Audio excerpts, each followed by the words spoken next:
nous abordons une deuxième partie de notre réunion de ce soir, c'est-à-dire la conférence qui sera donnée par M.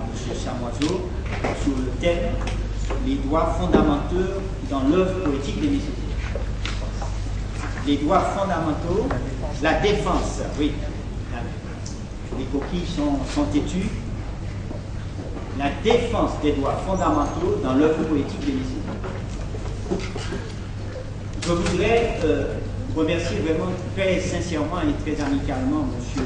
Chamoiseau, puisque ce n'est pas la première fois qu'il répond à nos sollicitations et malgré un emploi du temps chargé, à chaque fois il trouve le temps de se rendre disponible pour partager avec nous, nous faire réfléchir, guider notre réflexion sur les sujets les plus variés et toujours aussi importants pour la société martiniquaise. Monsieur Chamoiseau, cher Patrick, merci beaucoup d'être avec nous ce soir. Je cède la parole à notre trésorier, monsieur Alex Convent, qui va introduire notre thème de réflexion de ce soir.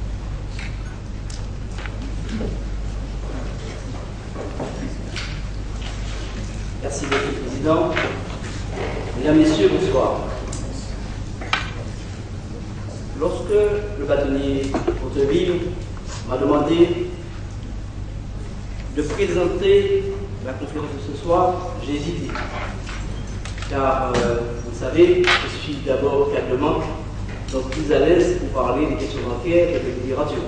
Donc, vous pardonnerez certaines réflexions au cours de cette brève introduction. Mais comme il est difficile de dire non au président, n'est-ce pas? Je ne suis pas dégoûté. Le sujet de ce soir porte sur l'œuvre poétique d'Aimé Césaire, mais comment introduire la conférence en faisant abstraction de son œuvre politique, puisque c'est sa vie entière qui est engagée dans la lutte pour le respect des droits de l'homme et contre le colonialisme.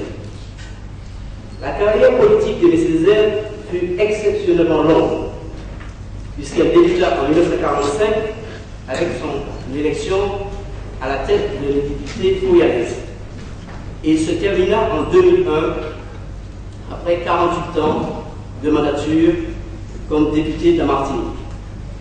Juste quelques dates pour vous, pour ceux qui auraient oublié.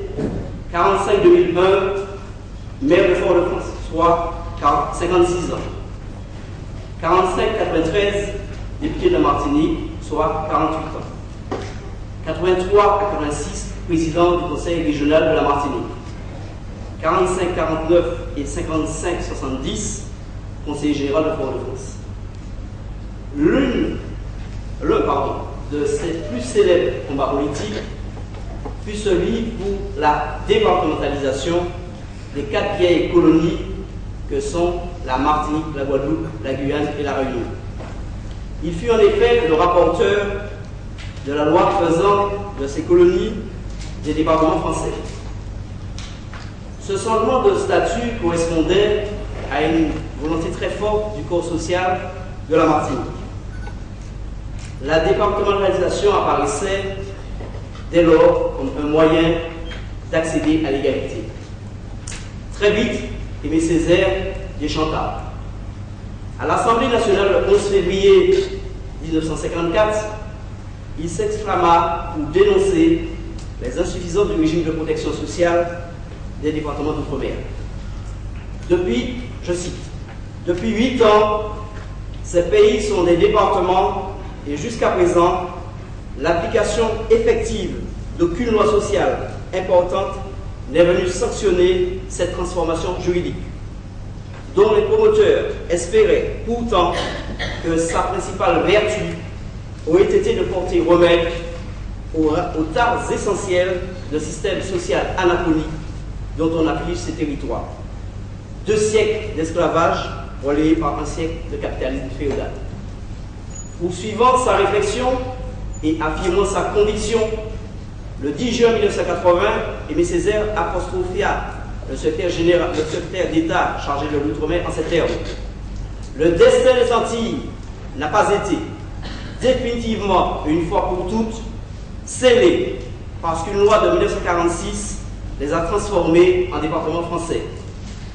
Mais je le maintiens, et je le maintiendrai, car aucun démocrate ne peut accepter l'hérésie qui consiste à prétendre qu'une loi est opposable au droit, et en l'espèce, une loi qui a transformé les Antilles en départements, autrement dit, une loi d'organisation régionale, est opposable aux droits des peuples, en la circonstance aux droits des Antillais à disposer librement d'eux-mêmes. L'autre grande priorité d'Aimé Césaire fut la lutte pour la reconnaissance de l'identité culturelle. Ainsi, il s'est fait un devoir de mettre la culture à la portée du peuple et de favoriser les artistes du monde entier. Il créa le Festival culturel de Fort-de-France en 1972 avec la collaboration de Jean-Marie Séau et Yvon Labéjoff, que nous saluons, avec la création officielle du CERMAC, dont la présidente est dans la salle. Aimé Césaire a doté la ville capitale d'un service, la ville capitale non seulement d'ateliers d'art, danse, artisanat, musique, mais également d'une organisation professionnelle du festival culturel. La démission d'Aimé Césaire du Parti communiste fait également un temps fort de sa vie politique. Révolté par le comportement du Parti communiste français face à l'invasion soviétique de la Hongrie, il démissionne de ce parti en adressant la lettre qui est extrêmement célèbre, le 24 octobre 1956 à Maurice Thorez. Je cite un extrait de cette lettre révélatrice de la détermination de l'homme. Je crois en avoir assez dit pour faire comprendre que ce n'est ni le marxisme ni le communisme que je renie, que c'est l'usage que certains ont fait du marxisme et du communisme que je réprouve. Que ce que je veux, c'est que marxisme et communisme soient mis au service des peuples noirs et non les peuples noirs au service du marxisme et du communisme. Que la doctrine et le mouvement soient faits pour les hommes, non les hommes pour la doctrine et pour le mouvement. Et bien entendu, cela n'est pas valable pour les seuls communistes. Et si j'étais chrétien ou musulman, je dirais la même chose. Qu'aucune doctrine ne vaut que repenser pour nous, que repenser par nous, que repenser pour nous, que convertir à nous. Cela a l'air d'aller de soi, et pourtant, dans les faits, cela ne va pas de soi. À la suite de cette démission, il créa en 1958, en octobre plus exactement, le Parti progressiste martiniquais, dont le mot d'ordre est l'autonomie de la Martinique. La défense des droits fondamentaux dans l'œuvre politique d'Aimé Césaire conduit inéluctablement à lire et à relire ses nombreux écrits. On pense bien sûr, par exemple, au cahier d'un retour au pays natal et au discours sur le colonialisme. Mais nous glissons déjà dans son œuvre poétique que je ne peux aborder, puisque M. Chabois-Zo va nous entretenir de la défense des droits fondamentaux dans l'œuvre poétique d'Aimé Césaire. On ne présente plus Patrick Chabois-Zo. Écrivain aussi prolifique que talentueux.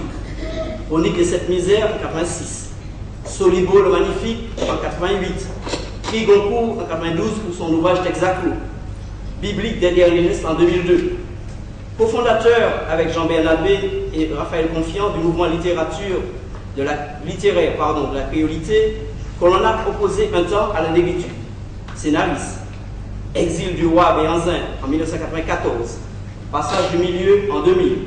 Begin en 2004. Aliker 2008, film réalisé par Guy Delory.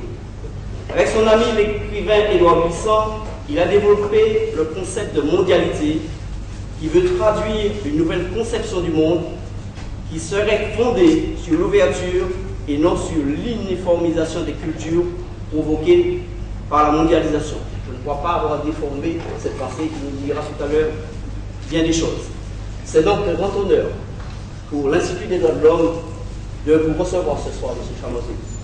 Il me revient, M. Chabois-Zo, de vous présenter les plus vifs remerciements personnels de notre président, mais également de ceux de tous les membres de notre institut. Je vous cède donc la parole. Je vous remercie de votre attention.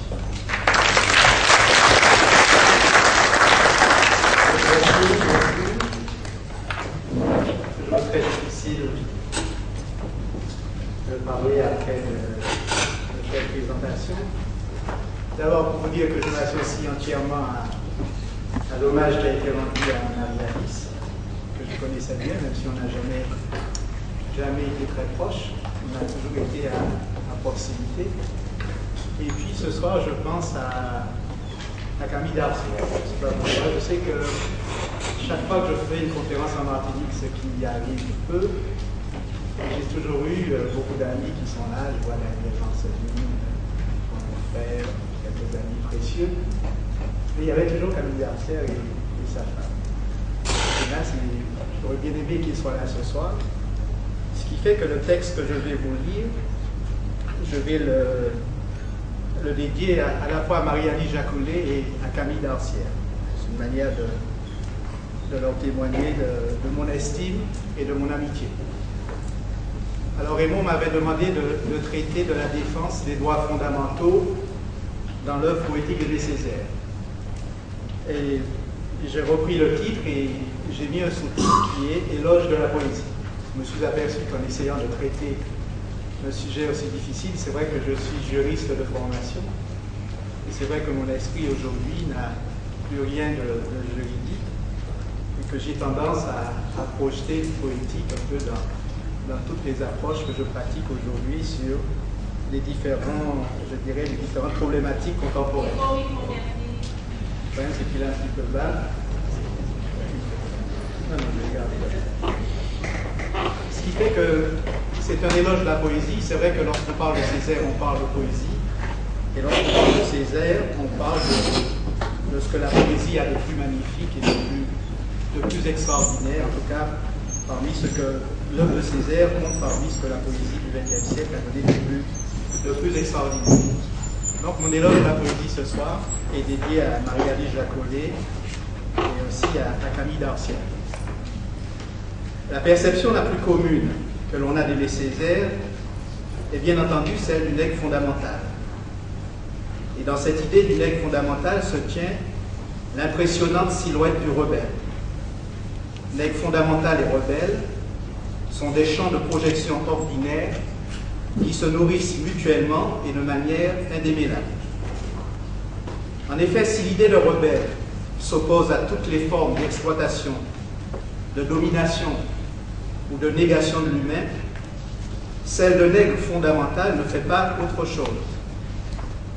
Elle exprime que Césaire est parvenu à déployer dans l'imaginaire des peuples en général et dans celui des nègres en particulier l'éclat poétique de la négritude. Éclat poétique tout autant qu'une démarche militante qui a su culpabiliser la conscience du monde, laquelle avait tendance à penser, comme le disait Césaire lui-même, que les pulsations de l'humanité s'arrêtaient aux portes de la négritude. Fondamental, rebelle. Attardons-nous sur ces deux termes. Ce qui est fondamental ne se contente pas de restaurer des fondations. Le fondamental structure un édifice concret ou symbolique. Et ce qui est rebelle offre toujours une chance à la restauration d'une plus juste humanité. La complémentarité de ces deux termes est d'autant plus intéressante que, dans la perception ordinaire des césaristes les plus ardents, Césaire n'était pas seulement un nègre rebelle, c'était vraiment un rebelle fondamental. Dès lors, il n'est pas étonnant que mon ami le bâtonnier Raymond Hauteville ait eu envie de savoir comment le rebelle fondamental aurait opéré la défense des droits fondamentaux, étant admis que ces derniers recouvrent tout ce qui est défini par la Déclaration des droits de l'homme et du citoyen, ajouté au contenu des libertés publiques telles qu'elles sont consignées dans le droit positif des grandes nations occidentales. Au moins, l'intérêt d'une telle question est que Césaire n'a jamais été avocat ni même juriste, et donc il ne s'est jamais trouvé en demeure de défendre quoi que ce soit. Et pour aller plus loin, je dirais même qu'il n'a jamais été véritablement un rebelle au sens ordinaire de ce terme, c'est-à-dire quelqu'un qui se soulève d'emblée contre une domination et qui se bat physiquement pour en renverser les structures. À cet égard, le Tché était un rebelle, Fanon l'était aussi, tout comme Nelson Mandela, qu'il a payé de 28 ans de sa vie. Et pour rester dans l'imaginaire césarien du rebelle, on pourrait citer Toussaint Louverture d'Andrés Ignace ou bien entendu Patrice Lumumba. Alors j'entends la protestation, il existe des rebelles symboliques. J'en suis d'accord et je dirais que le Dalai Lama, qui lutte pour la liberté du Tibet, oppose à la Chine une rébellion hautement symbolique que l'on pourrait rapprocher de celle qu'a opéré Césaire contre le colonialisme. Cependant, renvoyer Césaire à la case des rebelles symboliques serait dénaturer Césaire. Ce serait lui faire perdre ce qui a été au fondement de son existence. Car ce qui fait de Césaire un rebelle fondamental, ce n'est nullement une contestation symbolique de la condition faite à l'Afrique et aux nègres, ni même une dénonciation ardente du colonialisme sous toutes ses métamorphoses. L'action déterminante est ailleurs. J'ai toujours été césarien sans jamais être césariste. Et si j'accepte cette idée de rebelle fondamental, c'est que malgré les limites incontestables de son action politique, Césaire s'est toujours montré déterminant pour la plupart de nos consciences. Et si je suis aujourd'hui indépendantiste, et que je le resterai toute ma vie, c'est bien à cause ou grâce à lui. Alors pour comprendre ce paradoxe, il nous faut poser comme principe que Césaire était essentiellement poète. Il nous faut admettre que c'est parce qu'il était essentiellement poète qu'il s'est opposé fondamentalement à toutes les formes d'atteinte à la dignité humaine. Et c'est parce qu'il était essentiellement poète que presque tous les rebelles du monde se sont retrouvés en lui et ont pu se nourrir à ses magnificences. Ce qui nous amène à nous poser deux questions relativement redoutables, à savoir qu'est-ce qu'un poète et qu'est-ce que la poésie. Il serait présomptueux et surtout imbécile de vouloir répondre à ces questions. Définir ici serait méconnaître l'incandescence du mystère poétique. Ce serait déserter l'insondable abîme que constitue toujours un grand poète. La poésie n'est jamais là où on l'attend. Elle surgit toujours en dehors du prévisible, toujours à part, toujours au-delà de ce que l'on est capable d'envisager. Elle est proche du magique et des zébrures de la foudre. Elle est proche du vertige de la science quand celle-ci nous installe devant un inconnu. Et surtout, elle fréquente la force du Verbe créateur de monde que l'on retrouve dans toutes les genèses, quelle que soit sa couleur, sa langue ou son pays. L'Homo sapiens a toujours utilisé le Verbe comme une force créatrice quand il s'est agi pour lui de confronter les équilibres de sa conscience et les exigences de sa raison aux menaces incompréhensibles du monde et à l'inexplicable du principe de la vie. C'est pourquoi l'idée du Verbe créateur est à la source de l'idée même de poésie. Partie indissociable du phénomène humain, la poésie se tient sans doute à la jonction de la conscience et de l'inconscient, de la déraison et de la raison, dans une alchimie d'intelligence, de pulsions, d'émotions et de sentiments. En fait, la poésie est ce qu'il existe de plus proche de ce que l'on pourrait appeler l'âme, quand on parvient bien sûr à dégager ce rayonnement indicible de l'emprise religieuse. Quant au poète, à condition qu'il soit important, il n'est d'aucune famille, d'aucune terre, d'aucune race. C'est toujours un événement, voire un avènement, et c'est toujours un petit miracle de surgissement dans un contexte qui ne saurait expliquer une telle émergence. C'est pourquoi il est pratiquement impossible d'expliquer comment une petite île à sucre, frappée par les atteintes les plus obscures à la dignité humaine, ait pu donner le jour, même pas à Fort-de-France ou à Sainte-Marie, mais dans une petite rue de Basse-Pointe, à l'un des plus grands poètes du XXe siècle. L'autre élément qu'il nous faut admettre et garder à l'esprit, c'est que la poésie ne combat rien, elle ne défend rien, elle n'est au service d'aucune cause. Et c'est justement pour cela qu'elle s'est toujours montrée tellement précieuse pour ceux qui avaient à se battre afin de changer le monde autour d'eux. La poésie est précieuse pour la dignité humaine, car elle ne distille aucune doctrine, aucun dogme, aucune certitude, aucune vérité. Elle ne représente rien, n'affirme rien, n'exprime rien. Elle se contente d'être un éclat d'intelligence et d'âme qui nourrit mystérieusement ce que la vie et ce que la dignité humaine exigent de plus élevé. La poésie s'installe donc dans une zone de la perception et de la projection et de l'action qui ne saurait être régie par aucune loi, aucune déclaration de droit, aucune charte de liberté publique. Elle est d'emblée hors d'atteinte de toute notion morale, politique ou philosophique qu'elle ne saurait donc défendre ou servir. La poésie est dans sa genèse même ouverte à tous les sens et s'épanouit par son essence même en dehors de tout système, de toute convenance, loin du déjà dit, du déjà vu, du déjà entendu.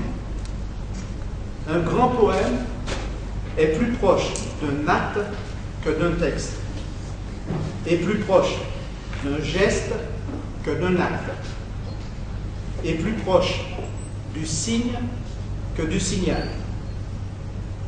Et tout grand poème dépasse tous les signes envisageables par la seule grâce de son intensité. Un grand poème n'est donc pas une flamme, c'est un principe de combustion. Rien ne le précède et il ouvre au plus précieux de la vie. La totale nécessité de la poésie et des arts en général se trouve à cette exacte place de non-fonctionnalité. Une grande œuvre est d'abord et en définitive une bouleversante intensité. Alors comment le poète Césaire, qui a produit tant de grands poèmes, s'est-il montré tellement redoutable pour le colonialisme, les racismes, pour toutes les atteintes à la dignité et aux libertés? Comment s'est-il érigé si précieux pour tant de consciences rebelles dans le monde? Lorsqu'un rebelle d'Afrique, des Amériques ou d'Asie cite Césaire, il ne s'alimente que rarement aux essais plus ou moins explicites où Césaire dialectise des dénonciations radicales. Tous se réfèrent toujours à un bout de poème, à ce que Césaire appelait lui-même les armes miraculeuses. Armes miraculeuses que beaucoup de porteurs de vraies armes ajoutaient à leur équipement de combat. C'est donc vraiment, et bien plus que son militantisme, le verbe poétique de Césaire qui s'est montré décisif. Le problème est de comprendre comment. La première réponse est de se dire que nous avons affaire à un grand poète, c'est-à-dire à un artiste dont l'ampleur de la vision et la puissance du verbe sont capables de modifier à vie l'imaginaire de milliers d'hommes. La différence entre un grand poète et un poète ordinaire est la suivante. Le poète ordinaire est capable de faire frémir la surface de l'eau. Mais le poète essentiel transforme la nature même de l'eau. Il en fait autre chose dans chacune de nos cellules, dans toutes les parts de notre esprit, dans toutes les cases de notre imaginaire.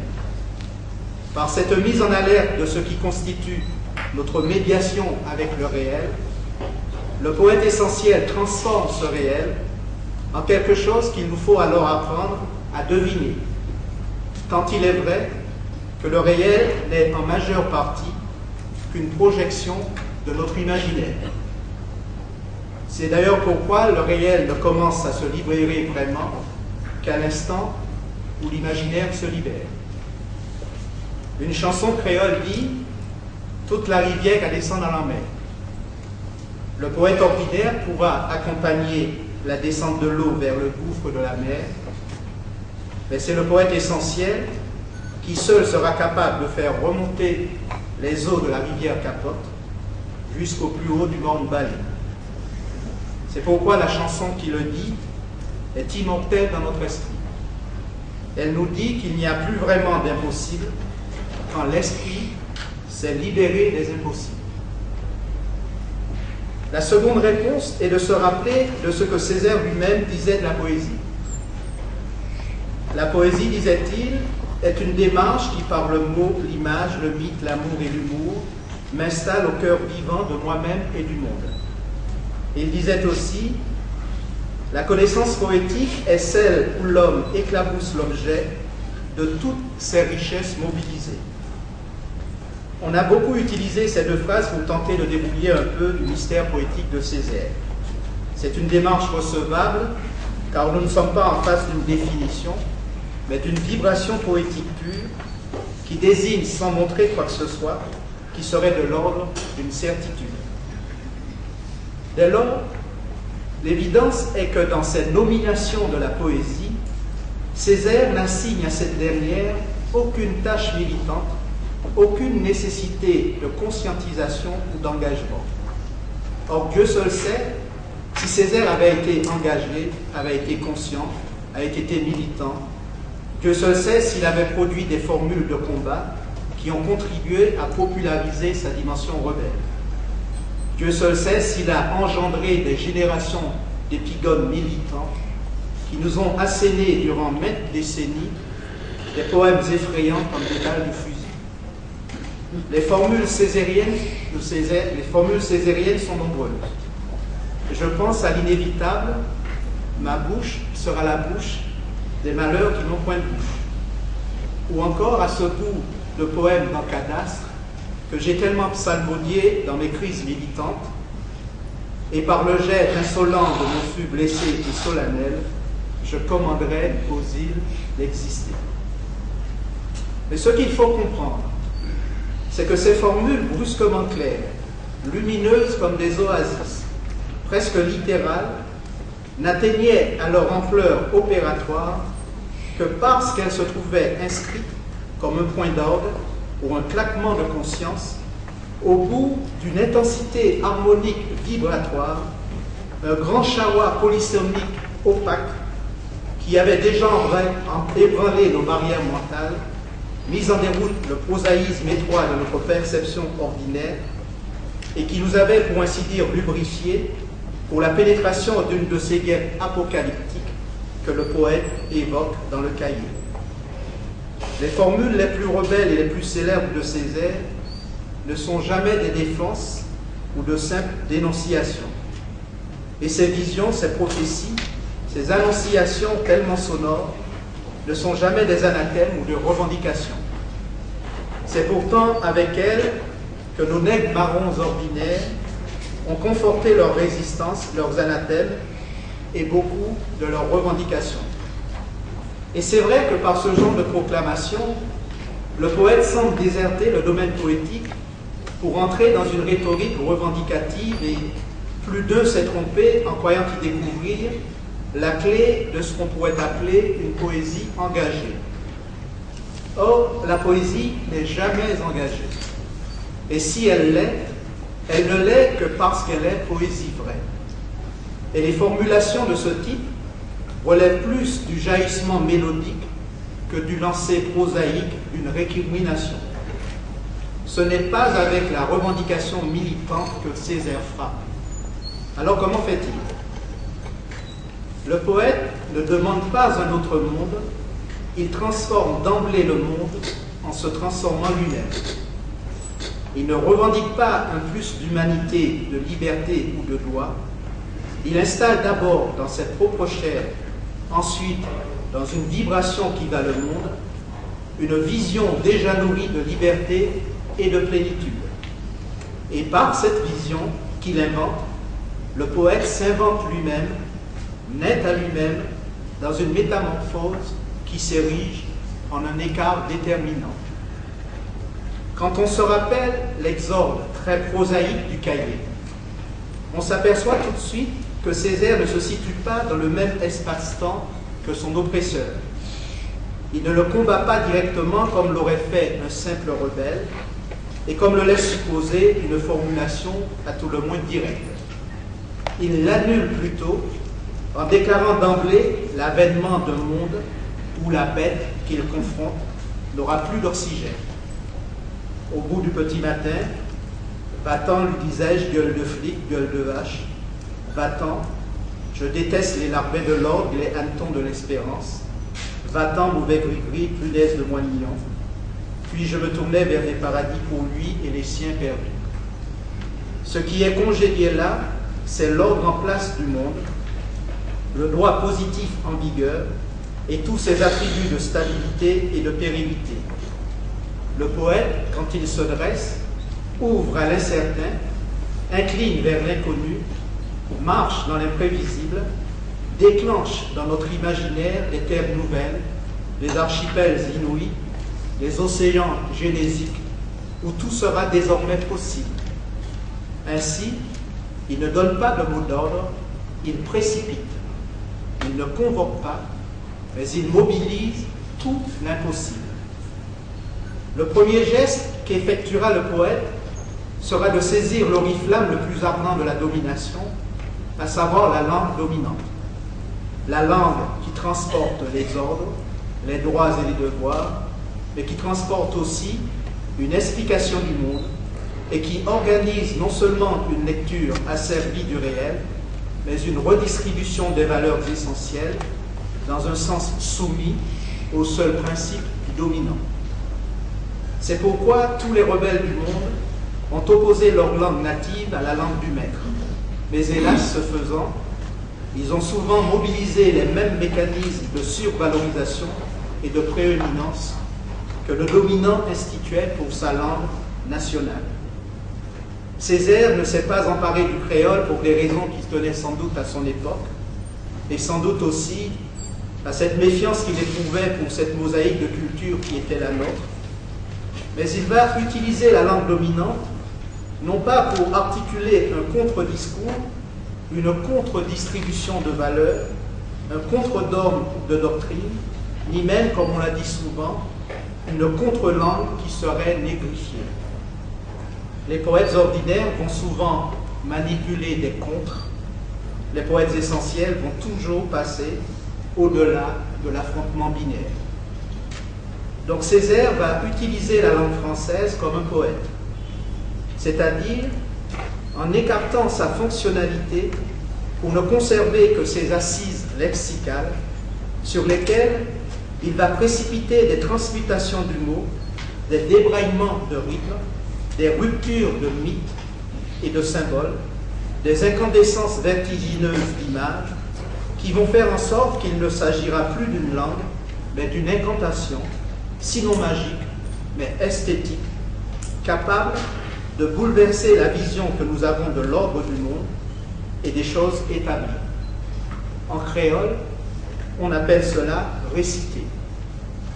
Réciter, c'est susciter dans les imaginaires et donc dans le réel de la langue et du monde une émergence qui est totale, c'est-à-dire une présence. Quand on récite, dans quelle que soit la langue, on installe une présence au monde exempte de toutes les atteintes et de toutes les oppressions. Une présence qui n'est ni d'avant l'oppression, ni d'après l'oppression, mais qui sait quelque chose que l'oppression ignore. L'acte de réciter est flagrant dans le cahier d'un retour au pays natal, dont le mouvement en spirale, on l'a déjà dit, est celui d'une plongée dans l'enfer nègre, dans l'inhumain, et pire, dans le déshumain. Le déshumain, c'est là où règne la négation des droits les plus fondamentaux. Et donc le cahier est d'abord une acceptation totale de cet au-delà de la déchéance. On se souvient de ces formules: mon nom offensé, mon prénom humilié, mon état révolté, mon âge, l'âge de la pierre. On se souvient aussi partir, comme il y a des hommes hyènes et des hommes panthères, je serai un homme juif, un homme caf, un homme hindou de Calcutta, un homme de Harlem qui ne vote pas, l'homme famine, l'homme insulte, l'homme torture, un chiot, un mendigo. Le génie ici a été de ne pas s'installer dans une humanité proclamée, donc de ne pas passer par-dessus le déshumain pour dénoncer l'acte d'atteinte à l'humain. Le poète s'est installé au plus profond du déshumain, l'a accepté à fond, et la spirale poétique du cahier ne quitte pas le déshumain pour monter vers la lumière, mais elle transmute le déshumain dans la plus totale acceptation jusqu'à y trouver la plus éblouissante lumière.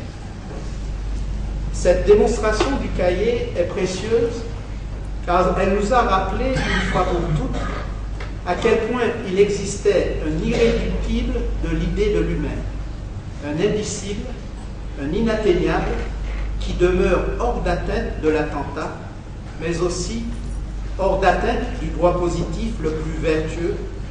Cet irréductible humain se tient dans la décision même de rester, de devenir, de s'efforcer d'être de la manière la plus intense, à tout moment et dans n'importe quelle condition, le plus humain possible. Et donc Césaire, fidèle à sa conception de la poésie, n'a pas utilisé des outils de défense ordinaires.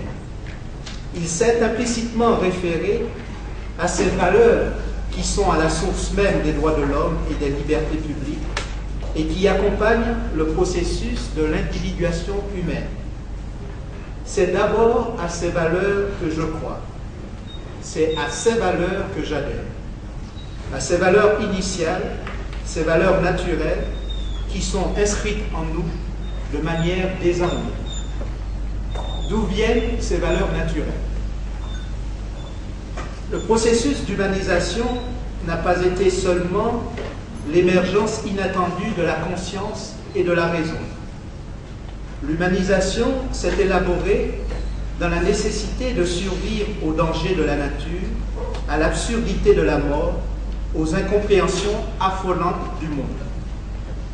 Homo sapiens s'est aperçu très vite que ceux qui survivaient le mieux et qui maintenaient leur groupe à l'intensité la plus stable étaient justement ceux qui pratiquaient sans même le formuler la solidarité plutôt que l'égoïsme, le don et le partage plutôt que la prédation ou la domination, l'intérêt pour l'autre plutôt que la négation de l'autre, l'amour de l'autre plutôt que la haine ou que l'indifférence, la décence de l'attitude et de la décision plutôt que l'indécence de seulement vivre pour soi. C'est la mesure des émotions et des pulsions contre la démesure de l'hubris qui a jeté les bases de la raison. C'est de cette mesure raisonnable que vont naître l'idée du juste, du bien, du généreux, du fraternel, celle de l'égalité utile et de la liberté précieuse. Ceux qui étaient capables de tenir en laisse des esprits animaux, qui se montraient capables de dépasser raisonnablement la crainte de l'autre, de se construire avec l'autre, s'enrichissaient jour après jour de techniques, de trouvailles, d'expériences qui venaient augmenter leur propre technique, leur propre trouvaille, leur propre expérience. Et cela se reproduisait mieux que les autres, transmettait mieux que les autres, s'étendait toujours plus loin que les autres. Tout le contrat social humain porte cette pratique millénaire du rapport solidaire à l'autre et du respect de l'autre. Mais toute idée de l'humain porte aussi la négation active de ses valeurs, qui fait que l'homme est aussi un animal foncièrement égoïste. Tout l'homme se trouve dans l'équilibre instable de ces forces fécondantes, antagonistes et solidaires, que sont l'altruisme sans limite et la rapacité prédatrice, elle aussi sans limite. Alors, le vieil Amadou africain, que Césaire disait chercher au plus profond de lui-même pour s'opposer au colonialisme, était un peu de cela. cette naturalité humaine, cette lumière dans l'ombre qui s'est maintenue tant bien que mal durant des milliers et des milliers d'années et qui a fait que les alliances sont devenues des familles, que les familles sont devenues des clans, que les clans ont donné des tribus, que les tribus sont maintenant des nations et des États-nations. C'est cette même naturalité qui fait que l'idée même d'État-nation est en train d'être dépassée. Et c'est aussi cette naturalité qui fait qu'aujourd'hui, malgré les différences de peau, de culture, de Dieu, de langue, nous sommes potentiellement capables de nous reconnaître en l'autre et de puiser dans notre relation à l'autre l'humanisation de nous-mêmes. Les droits de l'homme et les dispositifs légaux des libertés publiques se répandent aujourd'hui chez tous les peuples du monde à différents rythmes et à différentes intensités, mais de manière irrésistible. Et ce n'est pas parce que le monde s'occidentalise de gré ou de force, mais c'est parce que ce que l'on appelle les droits de l'homme rencontre dans tous les peuples ces valeurs naturelles qui sont au plus profond de leur stratégie de survie et de vie et qui ont accompagné leurs divers cheminements. Contrairement à ce que pensent beaucoup de militants des droits de l'homme, personne ne dispose de prééminence en la matière, ni de leçons à donner à personne. Il s'agit du combat général entre l'ombre et la lumière. Et dans ce combat, il est fondamental de rallier et de relier toutes les lumières qui sont présentes partout contre toutes les ombres qui sont présentes partout. Césaire me semble avoir compris cela dans la construction de son Afrique mythique. Rappelons-nous ces vers de Cadastre. Afrique, j'ai gardé ta mémoire, Afrique, tu es en moi comme l'écharpe dans la blessure, comme un fétiche tutélaire au centre du village. Je siffle, oui je siffle des choses très anciennes, de serpents, de choses caverneuses, je, or, vent, pella, et contre mon museau instable et frais, pose contre ma face érodée ta froide face de rire défait. Je, or, vent, pella, est un des vers les plus obscurs de Césaire. Il n'exprime pas une révolte, mais un mouvement incessant et profond que j'ai d'ailleurs utilisé pour rédiger mon roman L'esclave vieil homme et le molosse. Je, or, vent, pella. Le je qui émerge, qui s'acharne à s'affirmer, le je sans cesse rabattu, contrarié par le vent des dominations, le vent des atteintes au vivant, et ce sursaut du poète qui conjure la force contraire en s'écriant « Pella » et qui ramasse son effort, son jeu, pour se nommer de nouveau et affronter la nouvelle houle de l'agression. Césaire désigne ainsi la permanence des oppressions et des atteintes à l'humain. Il nous dit que cette nomination de l'humain en nous est toujours à éveiller dans un océan de négation toujours recommencé. Il nous dit aussi que toute liberté acquise, toute progression de soi, ne fait qu'ouvrir la voie à une autre oppression. Mais là où Césaire s'est montré le plus extraordinaire, c'est qu'il a compris qu'il lui fallait se placer du côté de la vie. On se souvient de cette formule célèbre dans Soleil Coucoupé: la faiblesse de beaucoup d'hommes est qu'ils ne savent devenir ni une pierre ni un arbre. On se souvient aussi de ces passages du cahier, inspirés des thèses de l'ethnologue allemand Frobenius, mais il s'abandonne saisi à l'essence de toute chose, ignorant des surfaces, mais saisi par le mouvement de toute chose, insoucieux de tomber, mais jouant le jeu du monde, véritablement les fils aînés du monde, air fraternel de tous les souffles du monde, lysandrin de toutes les eaux du monde, étincelle du feu sacré du monde, chair de la chair du monde, palpitant du mouvement même du monde, tiède petit matin de vertu ancestrale. On se souvient aussi, je retrouverai le secret des grandes communications et des grandes combustions, je dirais orage, je dirais fleuve, je dirais tornade, je dirais feuille, je dirais arbre. Je serais mouillé de toutes les pluies, humecté de toutes les rosées. On pourrait dire qu'il s'agit d'une désertion sangorienne de la raison, d'une posture animiste ou de romantisme écologique. Moi, je préfère considérer qu'il y a là l'instauration d'un rapport horizontal aux écosystèmes, aux biotopes naturels et, pour tout dire, aux vivants. Ces airs pressants que l'humanisme, qui veille depuis si longtemps à se couper de la nature pour ne considérer qu'une primauté de l'humain, mène à la catastrophe. Une catastrophe pas seulement écologique, mais à ces catastrophes qui ont donné naissance au colonialisme, au fascisme, aux camps de concentration, à toutes les atteintes multiformes aux vivants. Il y a aussi un vers qui est célèbre, lis au sens de lier, lis ma noire vibration au nombril même du monde, lis-moi, fraternité âpre. Ici, Césaire considère l'humain non pas comme l'aboutissement vertical de tout ce qui existe de vivant sur notre terre, mais comme une possibilité parmi toutes les possibilités du vivant, une stratégie parmi d'autres stratégies du vivant. Il sait déjà que la conscience humaine ne lui confère aucune primauté, mais seulement l'immense devoir de veiller sur les équilibres du vivant.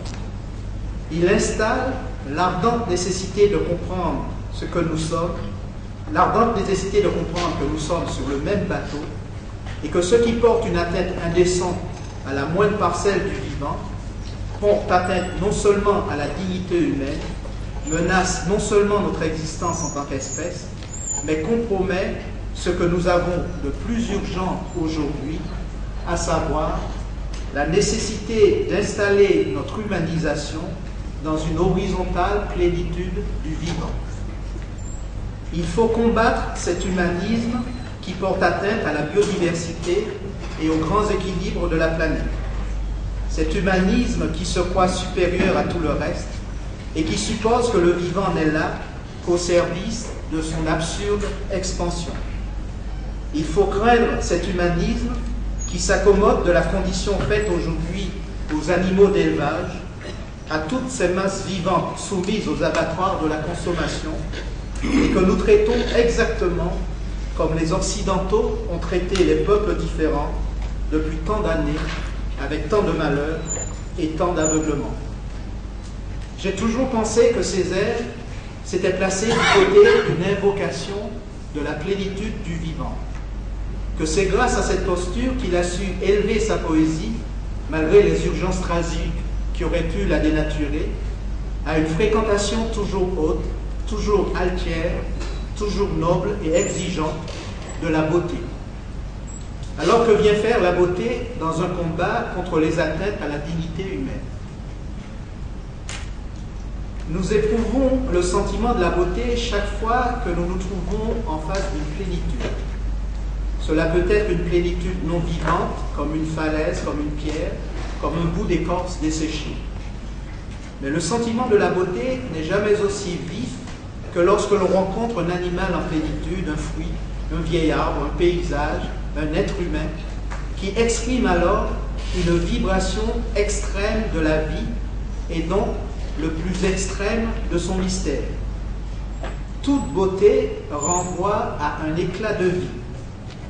Là où le beau s'immobilise dans une simple esthétique, la beauté, elle, s'en va toujours, se renouvelle encore, jaillit sans fin dans un bouleversement. C'est pourquoi toute beauté se constitue en présence. Une fleur étonnante est une présence. Un paysage sidérant est une présence. Une femme qui ouvre à l'émoi amoureux est la plus extraordinaire des présences. La beauté nous ouvre au plus rayonnant de la vie. Dès lors, il n'y a pas de beauté dans l'oppression, la domination, la conquête, dans l'atteinte à l'intégrité physique. Pas de beauté dans les verticalités nationales orgueilleuses, les identités closes. Pas de beauté chaque fois qu'un être vivant ou un peuple est atteint dans sa plénitude, comme en ce moment à Gaza, ou comme dans notre propre pays, de manière plus insidieuse. Et surtout, pas de beauté quand un être humain s'acharne à se mettre en dehors ou au-dessus de la nécessité de tendre vers une horizontale plénitude du vivant. Alors voilà la leçon essentielle que je tire des lectures de Césaire. Les poètes essentiels ne sont jamais des défenseurs de quoi que ce soit ou des rebelles comme on le croit. Ils sont généralement ce que j'appelle des guerriers de l'imaginaire. Des guerriers qui ne contestent pas un monde pour en imposer un autre, un ordre pour en ramener un autre, mais des artistes qui veillent à se situer dans cette tranquille et pacifique puissance que constitue l'aptitude à invoquer, à surprendre, à désirer à chaque instant de sa vie, dans toutes les résistances, dans tous les plaidoyers, un surgissement bouleversant des 100% hennissants, non pas du soleil, mais bien de la beauté. On commence à devenir un guerrier quand on devine que dans une simple étincelle de beauté se tiennent, se proclament et s'acclament toutes les valeurs naturelles et donc toutes les chartes, toutes les déclarations et tous les droits fondamentaux. Césaire était un grand ami de la beauté. Merci.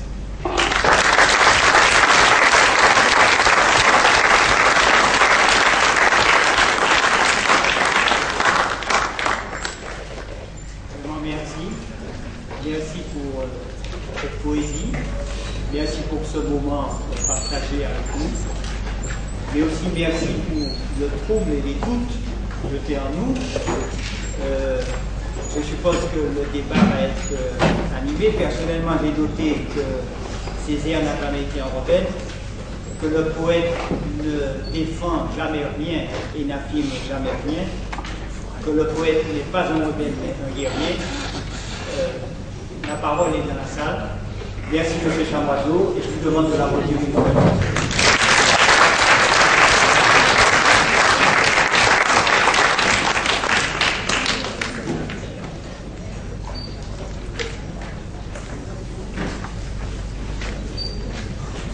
Alors, est-ce que quelqu'un veut se jeter à l'eau pour la première question? C'est pour la première question déjà plus difficile.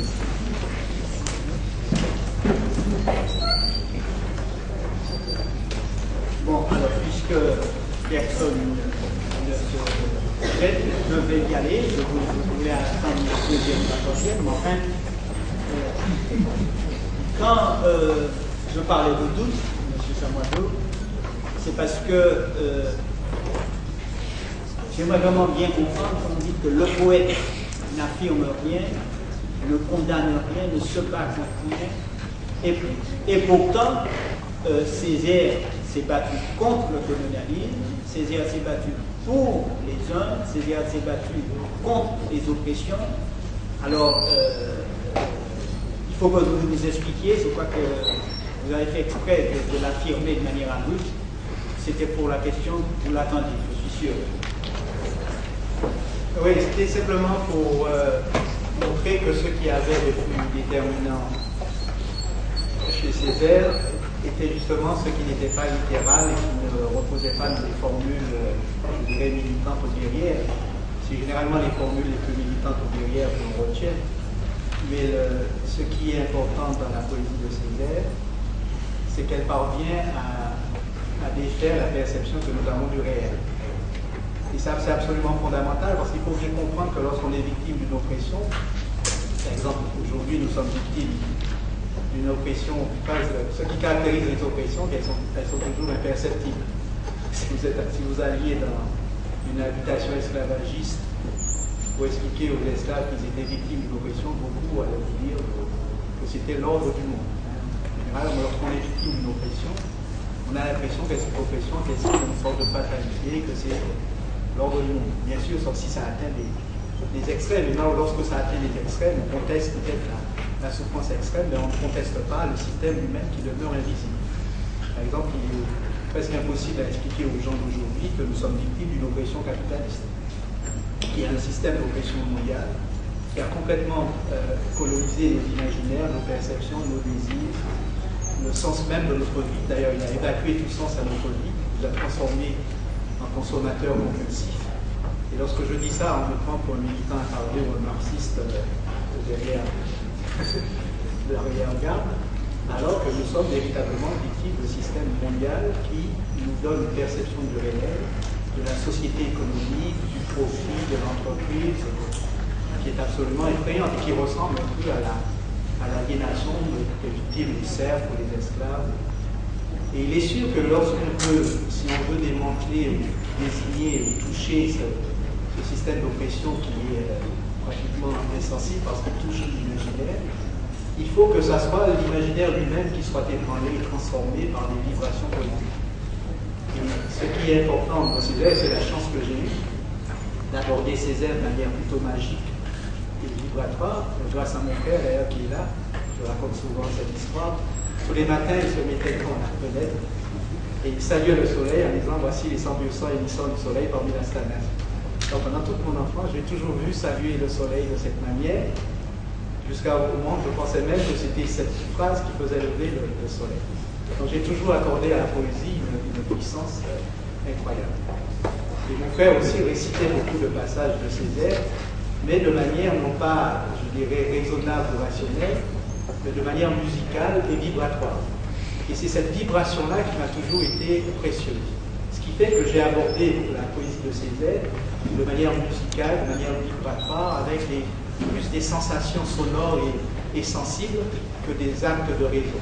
Et j'ai compris très vite que la puissance de la poésie, c'est qu'elle touchait des zones de perception, elle était capable d'instiller dans la perception ordinaire des ruptures, des transformations qui pouvaient aider à une transformation de l'imaginaire, donc à une transformation de la perception que nous avons du réel. Donc c'est ce que j'appelle, que Glissant appelle l'écart déterminant. C'est vrai que les explications, les formules militantes, le militantisme, la politique sont précieuses, mais on s'est aperçu que la poésie, lorsqu'elle est engagée, donc lorsqu'elle est littérale, n'a pas d'effet opératoire. Quand on voit la littérature ici avant Césaire, il y avait beaucoup de poètes avant Césaire qui parlaient du nègre, qui célébraient le nègre, l'Afrique.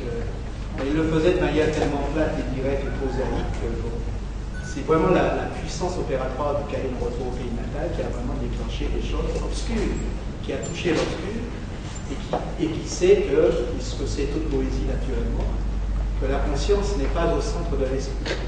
La conscience est quelque chose de très fragile, qui est facilement dominé, mais qui se situe un petit peu en marge de l'esprit, et ce qui est vraiment au centre de l'esprit, c'est un vaste océan, je dirais, d'obscurité animale, de choses qui ne sont pas perceptibles. Et que la force de l'art est de ne pas négliger ces choses-là. C'est vrai que l'art contemporain a une dimension consciente, c'est-à-dire que de moins en moins les artistes contemporains sont soumis à ce qu'on peut appeler la muse ou l'inspiration. De moins en moins, il est très difficile d'être un grand artiste en étant un imbécile. Il y a un niveau de conscience et de connaissance que l'expression artistique demande aujourd'hui. Mais fondamentalement, il y a une capacité de l'expression artistique à modifier les fondements de notre esprit et de notre imaginaire qui est incomparable. Et c'est en cela que le guerrier de l'imaginaire est plus déterminant qu'un rebelle. Alors, on a parlé de rebelle, mais il ne faut pas oublier que le rebelle est toujours dépendant, très dépendant du système qu'il combat. Un rebelle ne fait que transformer ou renverser les termes d'une domination. Il constitue son acte de résistance en fonction de ce qu'il a repéré des systèmes d'oppression. Alors qu'un guerrier, il annule l'oppression parce qu'il change carrément le champ de bataille et il change de monde. C'est-à-dire qu'il déroule complètement tout système d'oppression. Par exemple, pour comprendre, et je le dis assez souvent, un rebelle, lorsqu'il est confronté à la domination de la langue française ou la langue créole, le rebelle va prendre la langue créole et va essayer de faire accéder à la langue créole les mêmes lieux et les mêmes espaces qu'occupe la langue française. C'était l'époque militant. On voulait ne parler que créole, mettre le créole à l'école, mettre le créole à la télé, mettre le créole à la radio, remplacer la verticalité française par une verticalité créole. Donc on renverse les termes du dominant. Ça, c'est un rebelle. Mais le guerrier, lui, il va faire en sorte que nous ne puissions plus jamais accepter de hiérarchisation des langues. Il va faire en sorte que nos enfants de notre jeune âge soient sensibles et trouvent ce qu'on peut appeler le désir imaginant des langues du monde et construisent leur esprit, leur société dans des perspectives multi-translinguistiques, voire multi-transculturelles. Donc il change complètement le système, il ne donne pas de possibilité, en tout cas pas d'oxygène, au système d'oppression ensuite. C'est toute la différence que je fais. Pourquoi je voulais donc ici attirer l'attention sur ce qui avait de déterminant dans Césaire et qui faisait de lui un grand poète. Ce n'est pas toute la dimension de l'écriture, ça n'a pratiquement aucune importance, pas peut-être une importance historique. C'est peut-être même pas la dimension de contestation du colonialisme, c'est la puissance d'une conscience, d'une clairvoyance poétique extrême confrontée à un extrême. Et ça, c'est absolument précieux. Et le texte de Césaire que je préfère, bon, après mon période de maturité, c'est vrai qu'à l'époque, il y a eu le cahier, les armes miraculeuses, il y a eu les chiens sautés-aigles, beaucoup de psalmodiés. Mais aujourd'hui, pour moi, le texte le plus déterminant, c'est Moi la minière. Parce que Moi la minière, là, on a évacué le côté militant, Robert, colonialisme, toutes les absurdités avec lesquelles on définit Césaire. Et là, on a vraiment une conscience à vif, on a une maturité, on a une sensation d'échec, on a une douleur, on a un être vivant, d'une sensibilité extrême qui là essaye de faire de la beauté avec sa douleur et avec son échec et avec son cheminement. Ça, c'est là qu'on voit qu'on a eu ici parmi nous contemporains un poète extraordinaire. Une autre question?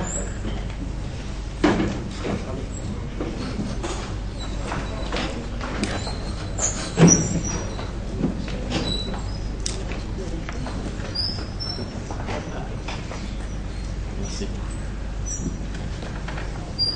Il me semble qu'à un moment de votre discours, vous avez affirmé, si j'ai bien compris, qu'il y avait de la lumière partout et des ombres partout.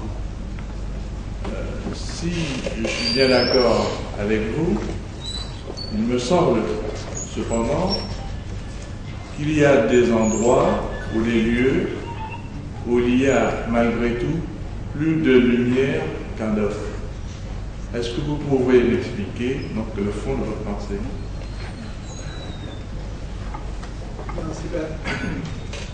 Ce qu'il faut comprendre, c'est que dans le développement de Sapiens, on a eu les deux processus. On a le processus mythique, magique et symbolique, et on a le processus technique, Faber ou Faber, etc. Donc la conscience est là dès le départ, quand Sapiens apparaît. Mais même avant Sapiens, il y avait déjà des embryons de conscience, il y avait déjà des états de conscience. Et donc on ne peut pas dire qu'il y ait un pays ou une part de l'homo sapiens qui ait plus de raison, de conscience et de dignité qu'une autre part. Tout est là dès le départ. Le tout, c'est qu'il y aura des développements et des modalités différentes. Ce qui va se produire en Occident, c'est qu'on aura un processus d'individuation qui va s'accélérer. Seulement, le processus d'individuation est présent dans toutes les cultures. C'est-à-dire que de plus en plus, le membre d'une communauté devient une personne. Dans toutes les communautés archaïques, on a toujours cette tension entre ce qui est donné par la communauté et ce qui est réinterprété par l'individu. C'est-à-dire la communauté donne un prêt-à-porter identitaire et culturel, et l'individu reçoit son prêt-à-porter identitaire et culturel, et puis se débrouille avec. C'est vrai que dans les sociétés archaïques, l'équation individuelle est très réduite, mais elle existe. Il y a toujours des marginaux, il y a toujours des poètes, il y a toujours des délinquants, enfin bon, des gens qui sont en marge. Donc le processus d'individuation existe partout. Mais en Occident, il va prendre une accélération absolument phénoménale.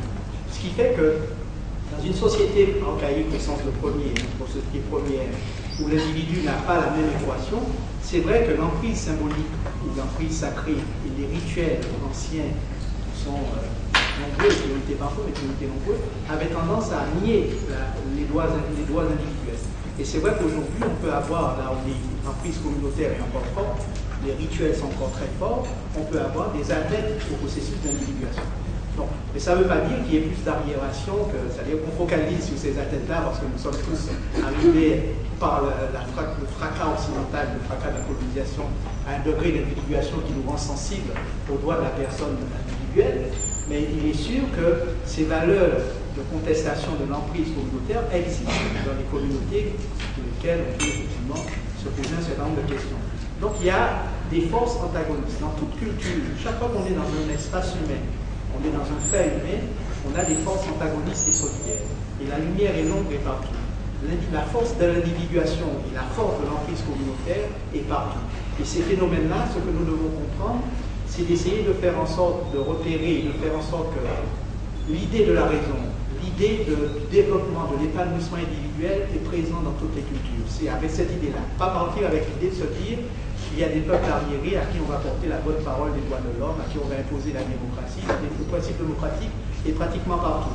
Quand on regarde les fonctionnements archaïques, on s'aperçoit que la parole, le rassemblement, le mouvement de concertation, le mouvement de la palabre, les conseils des anciens, les embryons démocratiques étaient partout. Sapiens est toujours le même partout, il a les mêmes mécanismes, les mêmes oppositions, le grand combat de l'ombre et de la lumière. Et c'est ça l'idée qu'il nous faut simplement reconnaître. Ces valeurs naturelles ont émergé dans cette confrontation des communautés de Sapiens à la nécessité de survivre. Et la nécessité de survivre, c'était simple, ça a créé des valeurs de manière toute simple, simplement parce qu'on s'est aperçu que celui qui était le mieux solidaire, qui portait secours à l'autre, qui revenait de la chasse, partageait, recevait plus, pouvait se reproduire, etc., les mécanismes de solidarité, de rapport à l'autre et d'altruisme et d'ouverture à l'autre ont toujours été beaucoup plus bénéfiques. Et il n'y a pas de morale là-dedans. Donc, ceux qui le faisaient se reproduisaient mieux, avaient des clans et des tribus beaucoup plus stables et des valeurs naturelles ont été à la base du contrat social. Il faut considérer que partout aujourd'hui, dans toute l'émergence qu'on peut considérer appartenant à sa pièce, on a toutes ces présences-là. Et c'est dans cette approche-là aujourd'hui que je me situe. Et là, vous signez Christian Edmond. Alors, j'interviens pour dire que j'ai beaucoup apprécié l'intervention de Patrick Chamoiseau. Il a dit une série de vérités sur Césaire, comme sa poésie comme un moyen de connaissance et de co-connaissance, comme étant, je dirais, une poésie à caractère démiurgique, puisqu'il explique que Césaire crée, refait le monde d'une certaine manière par rapport au poète ordinaire. Et c'est vrai. Il n'a pas parlé du caractère péléen de sa poésie, soit. Bref, il a dit toute une série de choses auxquelles je souscris. Par contre, je ne suis pas d'accord, et d'ailleurs vous avez posé une question sur cela, la première question, monsieur, quand il dit que le poète n'affirme rien, ne défend rien, on a l'impression, en entendant ça, que c'est de l'art pour l'art. Or, il n'en est rien. Il y a chez Césaire un double engagement. C'est l'engagement politique et l'engagement politique. Il y a chez Césaire ce qu'on a appelé, si vous l'avez appelé ainsi, le nègre fondamental, mais il y a le leader fondamental. Il y a chez Césaire non pas un genre. La poésie est peut-être votre domaine de prédilection, mais il y a, par-delà la poésie, il y a le théâtre, et puis il y a les essais. On passe d'un genre à un autre genre. Je crois que c'est la même posture, la même démarche que Césaire adopte. et qu'il ne va pas. Je dis avec force que si mon aminaire est pour vous le texte le plus important qui, aujourd'hui, je crois que c'est le cahier de retour au pays natal. Le cahier de retour au pays natal, c'est le noyau de l'œuvre d'Émile Césaire, à mon avis. Je crois que pour bien embrasser son œuvre, on peut, de manière très schématique, faire 3 cercles concentriques. Et le centre, le cahier. Partir de la paix du centre vers la périphérie, et de la périphérie vers le centre, et constater, bien évidemment, que la démarche encore en cours de Césaire est la même, et que Césaire reste toujours fidèle à lui-même, à son engagement et à sa mission. Je voudrais dire, sans monopoliser la parole, c'est que, puisque Césaire n'est pas seulement le nègre fondamental, qui est ce rebelle qui, de manière claire et nette, montre, disons, affirme la nécessité de s'enraciner en soi-même, en nous-mêmes, dans ce terroir, en quelque sorte. Il ne se contente pas seulement de faire cela. Il va passer, à mon avis, après ma lecture de son œuvre, à autre chose, c'est-à-dire de la poésie aux essais, par exemple. Et dans ces essais, il me paraît être ce qui me paraît le plus important comme texte, c'est la lettre à Maurice Thorez. Alors, la lettre à Maurice Thorez, justement, vient en complément de ce qu'il a fait comme un travail ou une tâche martiale de débroussaillage par le biais de la poésie et par le biais de ce texte, de cet essai, il va entrer franchement dans le domaine politique. Il va passer de l'engagement littéraire à l'engagement politique. Et je crois qu'il faudrait pas seulement, même si c'est votre terrain de prédilection, votre champ d'investigation ou épistémologique préféré, je crois qu'il ne faut pas séparer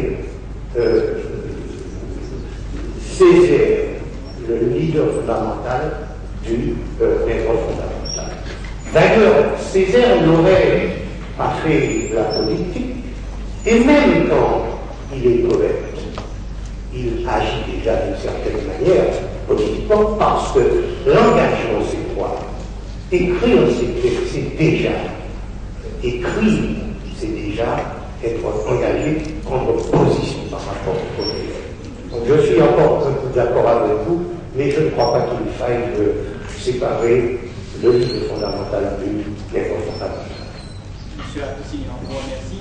Pour ceux qui savent, on a bien retrouvé, je crois que vous êtes président du Centre d'études césarien, c'est bien ça? C'est bien ça. Bon, on a bien remarqué que vous êtes un spécialiste de l'œuvre de Césaire. Madame, je crois que vous avez la parole. Je suis embêtée parce que je partage complètement ce qu'a dit M. Chamoiseau sur la force du poétique, c'est-à-dire moi je crois qu'un grand poète, c'est quelqu'un qui d'abord a plein d'universalité, et puis il fracasse la langue, c'est-à-dire qu'il en fabrique une. Et le premier acte poétique fondamental, c'est de fabriquer une langue. Bon, c'est en cela que Césaire est pour moi effectivement un très grand poète. Et d'ailleurs, dans son œuvre, même si comme monsieur, je suis très sensible à cette texte politique, moi j'ai toujours pensé que c'était l'œuvre poétique de Césaire qui en faisait un homme absolument universel. plutôt embêté sur la caractérisation de rebelle et guerrier. Moi, je crois aussi, comme chez Rimbaud, à l'homme total. Je veux dire que, pour moi, Rimbaud est un très grand poète. Quand on regarde le destin de Rimbaud qui finit par rendre les esclaves dans une partie un peu bizarre de l'Afrique de l'Est, on a du mal à faire le lien entre le jeune Rimbaud, flamboyant. Politiquement, il n'était pas assez clair que ça, mais en tout cas, rebelle, non conformiste, comme tout grand poète. Et puis, sa fin de vie, absolument. C'est pas du tout le cas de Césaire, je ne veux pas dire ça. Mais pour moi, il y a quelque chose dans la. Mais je suis toute prête à. Au contraire, c'est une question que je me pose. Donc, c'est plutôt une question que je vous pose à vous pour que vous m'éclairiez. Je pense que la position politique de Césaire sur la départementalisation, qui est quand même un moment historique fort du parcours politique, et qui a prédéterminé, je veux dire, la situation politique présente de la Martinique en l'occurrence, moi je crois que c'est parce que Césaire aime tellement l'homme qu'il ne supporte pas la violence. Et que dans la situation politique de l'époque, qui était d'une violence extrême, je dirais plus violente que ce qu'on vit aujourd'hui, bien que M. Chamoiseau vous ayez raison de dire que le capitalisme est d'une violence incroyable et insidieuse. Et je parle de la violence qui tue les gens en portant. La violence de la guerre coloniale, la violence. Et que des gens comme Che, enfin non, sont des révolutionnaires au sens où, bon, c'est pas, je veux dire qu'ils acceptent la violence, ils acceptent la violence de la guerre civile. Je crois que c'est quelque chose qui était insupportable à Césaire. Il aimait tellement son peuple, me semble-t-il. Il avait tellement conscience de sa souffrance qu'il ne voulait pas ajouter cette souffrance-là. Et que ça lui paraissait à l'époque le meilleur moyen d'apporter, disons, un mieux. C'est peut-être naïf ma façon d'expliquer les choses, mais c'est en cela que je ne pense pas que c'est un guerrier. Je pense que c'est un guerrier au sens d'un homme flamboyant et d'une clairvoyance incroyable, mais je ne pense pas que ce soit un guerrier au sens politique. Encore une autre question, qui est-ce qui a demandé?